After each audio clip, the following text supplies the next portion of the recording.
Sonic X Episode 45. Eggman gives his robots a shopping list for supplies, and it was amusing that when they asked how they could get it, he said, with a great deal of difficulty. That doesn't explain where exactly they stole it from. Then Cream is given some flowers by Emerald. Why don't they let him talk? Wait, is this a budget thing? They're too lazy to give him a voice actor? That's another reason the show feels low budget. Amy wishes Sonic would give her flowers, lashes out at a bug and yells at Tanaka, and is told she damaged the window too. She at least apologizes and says she doesn't know what's wrong with her, but it should be obvious. You'd think, well, never mind. Tails would just find it creepy if he was asked to build a robot Sonic for her, and would never do it. And Amy wouldn't be satisfied with a fake Sonic for a boyfriend. She eats a chocolate pie, and Scarlet says that officials believe Eggman's hiding underground, and the president will make a plan involving Sonic and Rouge, and a tournament's in the work. Wait, why a tournament? What does that have to do with stopping Eggman? And Scarlet is awkward because Sonic and Knuckles are sleeping instead of excited. Why isn't Knuckles guarding the Master Emerald? Why are they so insistent on using this character when they don't care about him at all and treat his character like garbage anyways? They won't give him a girlfriend, they won't do anything to make him interesting or useful. I can understand being so excited to use Knuckles as a character that you don't have him guard the Emerald all the time, if he's gonna be a good character.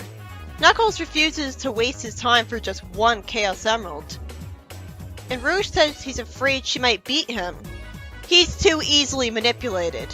The girls and President convince him to join in on the tournament by all ganging up on him, saying he's a coward and he could prove how tough he is.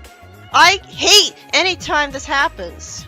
But Knuckles decides to enter and win an emerald instead of just spiting them by taking off. Having Rouge lampshade how easy that was doesn't change the fact that it's annoying writing.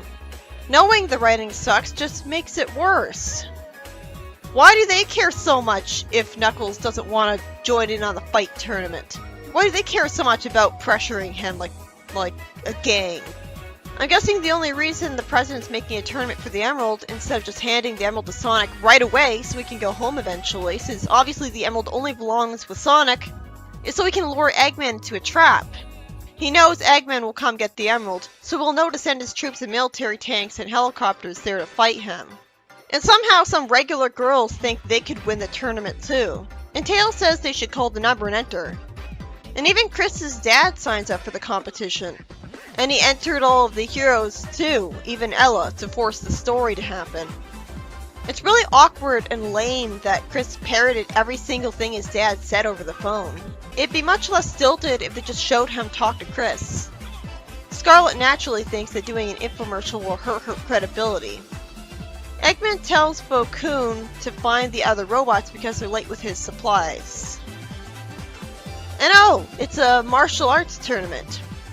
But that's especially stupid because most people don't know martial arts. They know realistic fighting instead, at best. So they're gonna fight with hitting the weak spots, and just be accused of cheating. Somehow even the president is in the tournament, because he really wants the good publicity of winning. It's amusing that when he's asked if he's sure he wants to fight, he says, and then he's totally unable to damage the Black Knight, who's actually his former aide in disguise, who wants an emerald so he can pay his way out of homelessness. Now that's a sympathetic villain. The secretary throws in the towel for him, and we see Chris and Danny have to fight. I hope they actually do fight, but of course Chris refuses because he doesn't want to hurt him. I heard Amy would do the same thing. I hope this won't always happen and cheat us out of fight scenes. And Chris cries because he doesn't want to get hurt. He looks like a wuss. Fortunately it was a trick and he tackles Danny. Good. I hoped he was trying that because he seemed like way too much of a wimp even for him. I hate how Chuck looks when he takes off his bathrobe. He hurts himself by accident. So Lucky the robot wins by forfeit. That is lucky. I'm glad he hasn't been found and dismantled yet somehow. I wish I knew how he was getting by in life then.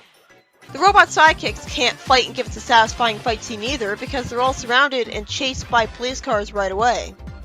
This show is so low budget it'll stop at nothing to not give us an action scene. Would it kill them to show the characters actually hitting each other? Hawk's fast fists hit the tails of Tails and somehow don't hurt them at all.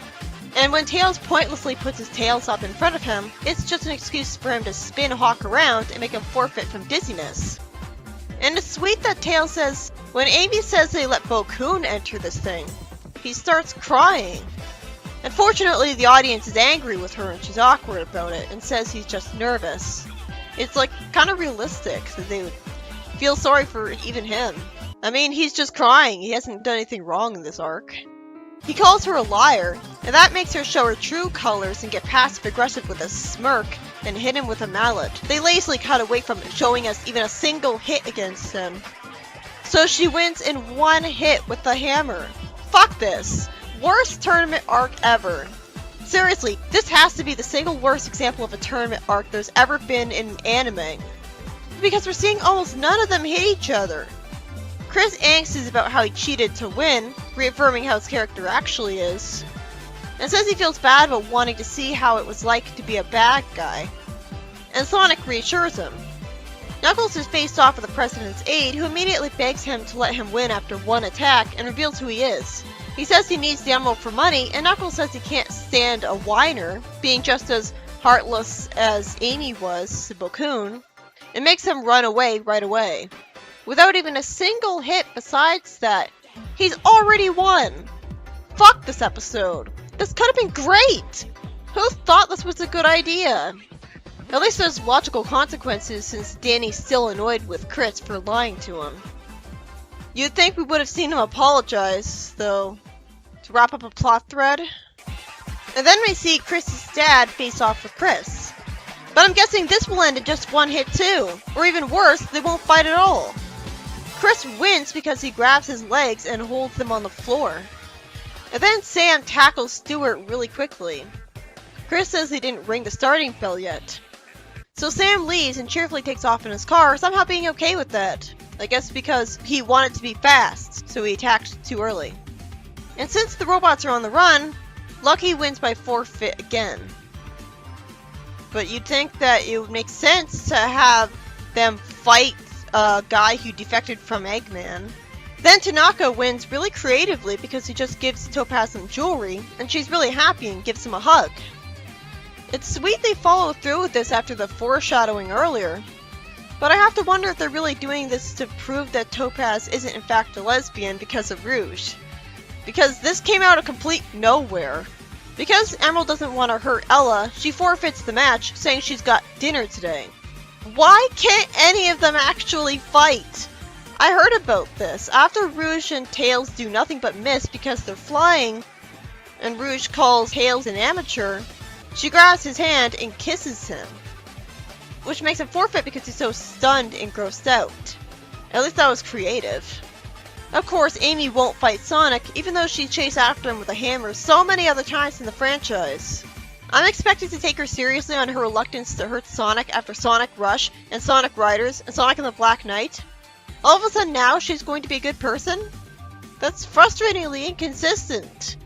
Sonic, just attack her already.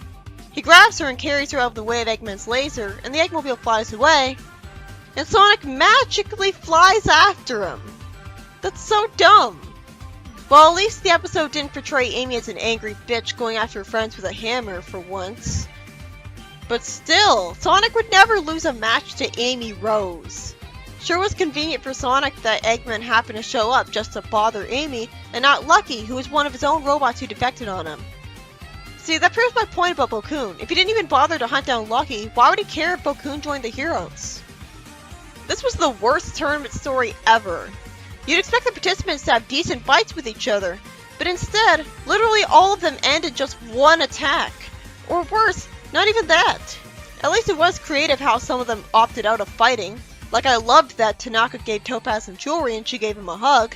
But it was really surprising how lame it was that the President's aide in that intimidating armor didn't even try to fight Knuckles. He still had armor on. Basic logic and common sense would dictate that every single one of those fights lasts a decent amount of time, like 8 hits. But instead the animators were so lazy that they made any excuse they could not to animate them attacking each other, to the point where they cut away from Amy hitting Bo-kun. At least it is creative and refreshing for a bad guy to feel sensitive and cry when Amy insults him. but Amy looked really heartless by the end of it. You'd think a better way to write that would be her hugging Bokun since he's crying. And then that could end the fight if they're that desperate to end the fight. Have Bokun forfeit. But even then, what kind of rules is the tournament going on that Tanaka won? I guess the rule is that either one of the participants can forfeit the match whenever they want. So Topaz let Tanaka win to be nice. It was nice to see Lucky again, and see how his luck power helped him. But that just makes me frustrated that I'll never know how he's surviving on his own. He needs oil to live, doesn't he? What's he do every day? He's not evil enough to be a criminal.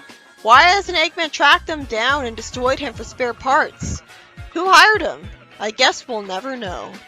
By the end of the episode, when I was trying to hype up the next part of the tournament to me, I was just not taking it seriously at all, because how can I take a tournament seriously when I barely see anyone land a hit on each other?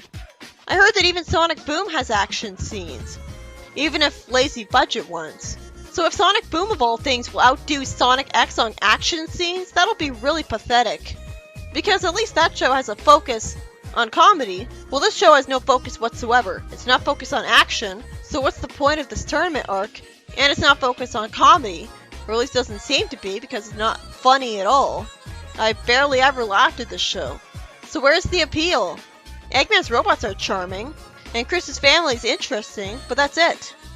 It's not funny enough to make up for the utter lack of action and excitement. It's not engaging enough to work, and the tournament's arc just made that painfully obvious. I'd be surprised if they weren't embarrassed of this episode for how little hits the characters did against each other. That just makes it feel like it's nothing but a lame children's show, because it's too afraid of being called dark and edgy for having the heroes properly fight each other.